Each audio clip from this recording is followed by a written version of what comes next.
ભાવનગર તળાજા તાલુકાના ત્રાપજ ગામ નજીક એસટી બસનો અકસ્માત થતાં કંડક્ટરનું મોત, 5થી વધુ વ્યક્તિને ઈજા થઈ છે।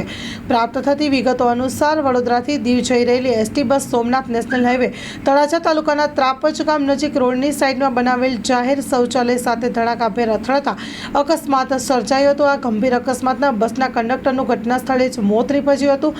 5થી વધુ વ્યક્તિઓને ઈજા પહોંચી હતી। ઈજાગ્રસ્તોને સારવાર માટે ભાવનગર તેમજ તળાજા હોસ્પિટલમાં ખસેડવામાં આવ્યા હતા। બનાવ અંગે સ્થાનિક પોલીસનો મોટો કાફલો ઘટના સ્થળ પર દોડી આવ્યો હતો અને વધુ તપાસ હાથ ધરી છે।